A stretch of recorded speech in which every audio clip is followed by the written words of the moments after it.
So Rafael Varane was signed in 2011/2012. Unbelievable. He has had one of the most best consistencies ever. I started watching him in 2018, so I know what kind of a player Rafael Varane is. Now the next worst signing that we have for that year is Nuri Sahin. Nuri Sahin, I didn't watch him actually. He was highly rated coming from Dortmund, but the midfield was already stacked.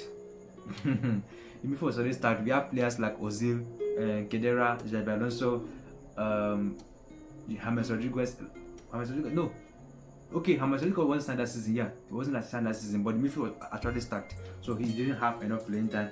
Then he struggled with injuries and admitted years later that he wasn't mentally ready for that level. That the level of competition in that game was too tough, so he couldn't be able to live up onto the hype. He left. So in 2012-2013, Real Madrid were able to sign Luka Modric, the Ballon d'Or winner.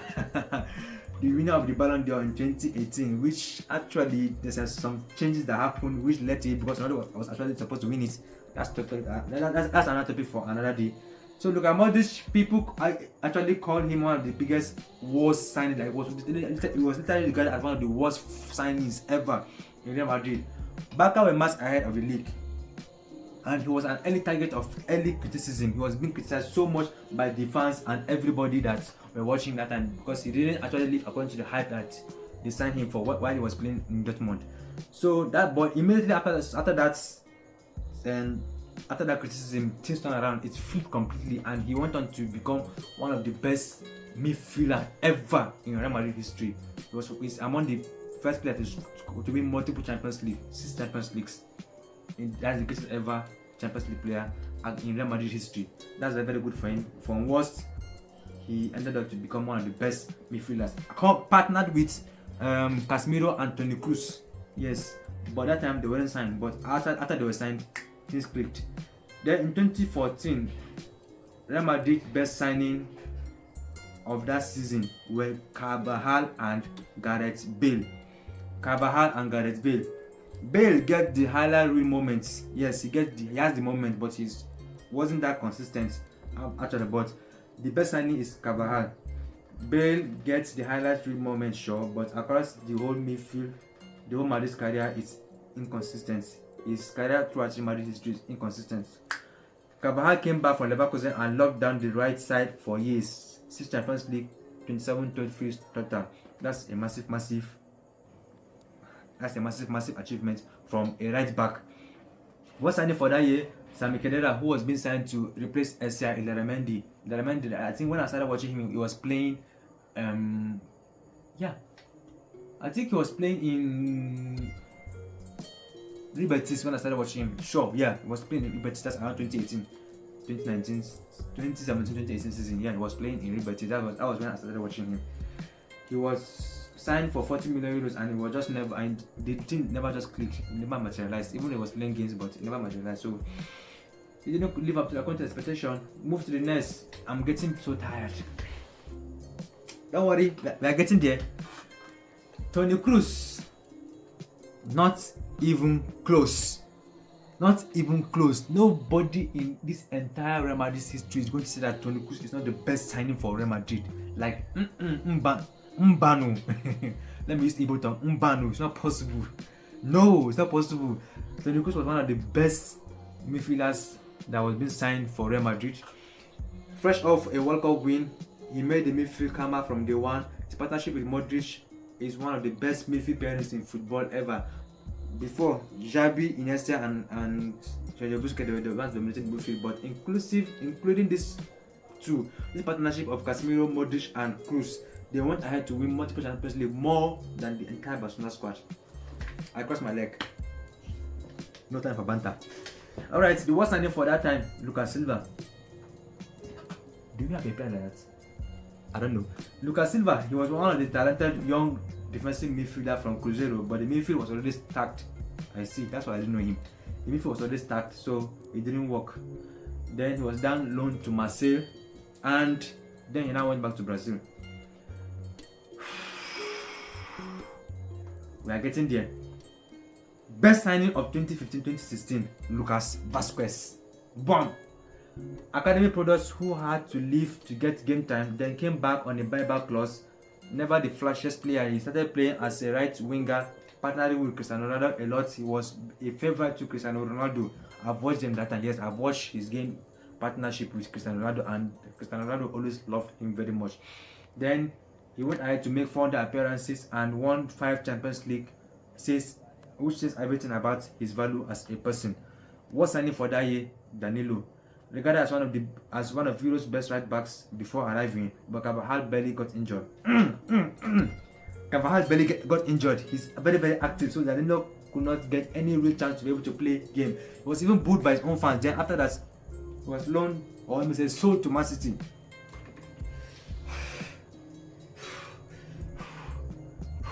I'm getting tired.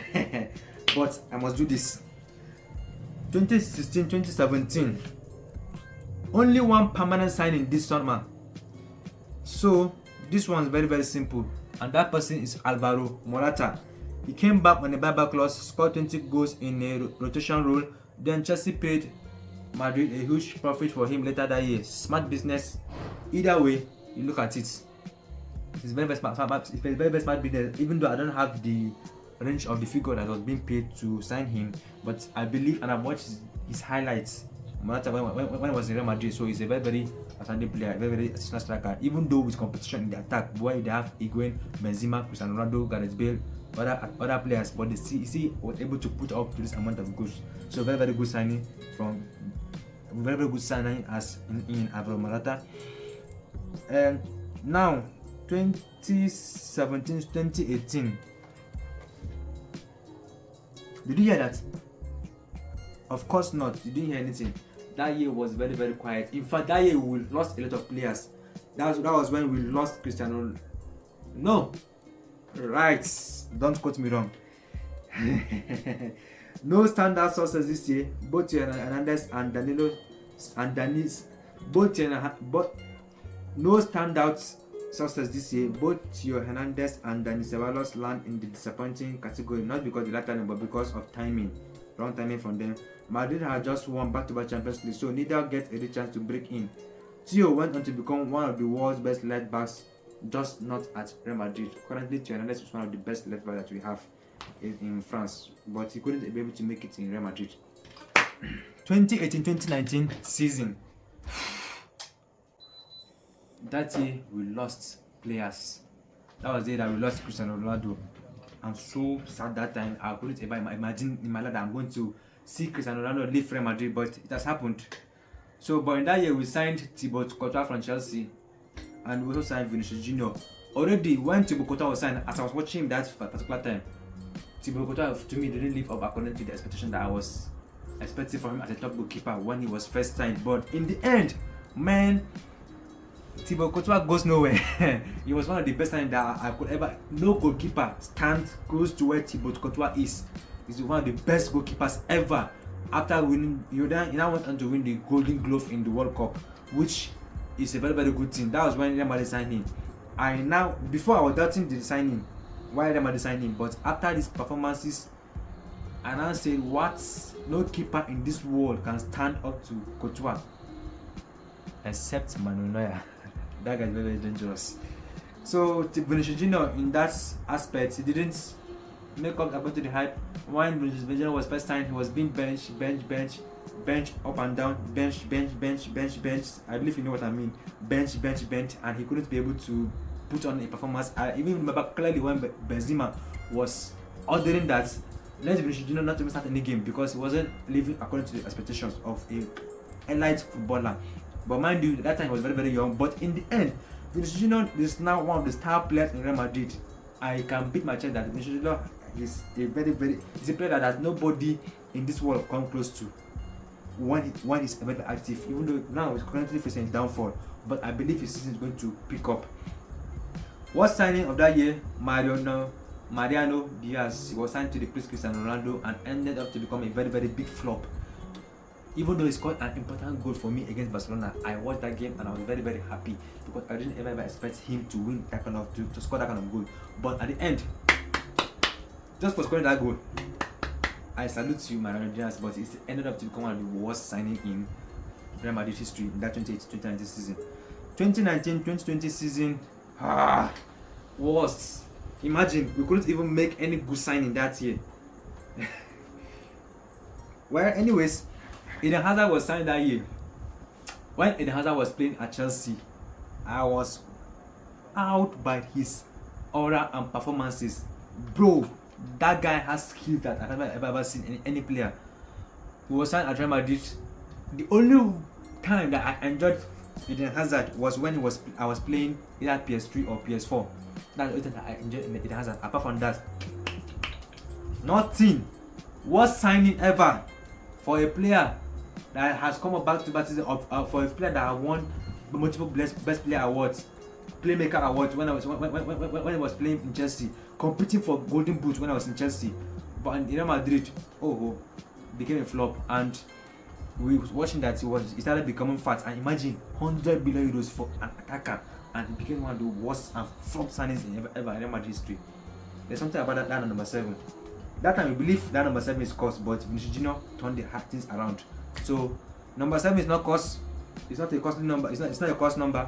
Just that it didn't live according to the hype. 2019, 2020. Okay, that's what they just did. Then the best signing that year, Rodrygo, was signed for 45 million euros as an 18-year-old. As an 18 years old, scored within a minute of his league debut. Then deliver one of the greatest comeback ever against Man City. I believe every Real Madrid fan, if you ask them what is their best Champions League moment, it was when Rodrygo scored that 2 goals in 1 minute. That day, everybody in the whole world was shocked by that kind of a performance, because everybody believed Madrid are out. But that was when Barcelona now pick up this quote that I was saying. 1% faith. What are they saying? 99% chance, 99% they are out, but 1% faith they are still in, and that 1% paid off, because they were 99% out of the game. But 2 goals in 1 minute by a wonderful Rodrygo. That alone, great comeback. But he has been suffering from a lot of injuries. Currently, he's suffering from an ACL injury, which has laid him down. Last season, he didn't play any much game. But, anyways, 2021-2022, honestly, a tough year to call. David Alaba and Eduardo Camavinga both had great moments, but neither became the clear standout. Injuries held both of them back from reaching their ceiling at the club. When Camavinga was signed, Camavinga was putting on great performances in his first early season, but after that he flopped. David Alaba also was putting on great performance, but after that he flopped, and now David Alaba has left Real Madrid, but Camavinga is still in. But we expect a good performance from him this season. 2022-2023 season, that's what our best signing that year was Antonio Rüdiger. Bam! Antonio Rüdiger was one of the best signing that year. Him and Aurélien Tchouaméni. Tchouaméni didn't play well. He played gracefully. He's a great defensive midfielder, but he didn't live according to the hype that was signing when he was first signing from Morocco. Remember the signing, we signed one of the best world centre back and on free transfer. Then having him become a leader almost immediately. That's the system working exactly as intended. Rüdiger came in, became one of the leaders of Real Madrid, and we won Champions League in 2022-2023. Yeah, we won. No, I misquoted that. We won Champions League with him the next year, that's in 2023-2024 season. But he became a very, very good leader. 2023-2024 season, that was when we signed the almighty Jude Bellingham. Let me celebrate like him. I had to drop this. Jude Bellingham was signed in for a record 100 million euros with add-ons. He scored on his debut and basically never stopped. Helped win the Champions League and also the league. Went on to become Real Madrid's top scorer in that particular season, and is arguably one of the best midfielders currently. No player stands close to him when it comes to passing, defending, attacking. Everything that you require for a midfielder, Jude Bellingham is there. So it's one of the best Real Madrid signings that we have ever. Then we have the worst signing, Frank Garcia. I won't call it a worst signing to me, because he was bought back for good money, but expected to fight for a left-back spot, but never made it the position of his own. Yeah, he couldn't be able to perform the way that he did when he was signed when he was playing for Rayo Vallecano. Kylian Mbappé arrived on a free transfer in the 2024 season, and eventually and individually he did exactly what everyone expected. Top goal scorer, golden boot twice, but here's the honest part: he arrived into an attack that already had Vinícius Junior and Bellingham driving. Right after Toni Kroos retired and left a real gap in midfield. The signing wasn't the problem. The fit is still the open question. Up to now, I tell you, up to date, we are still battling to be able to see who can be able to fit Vinícius Junior and Kylian Mbappé and Bellingham into our attacking system.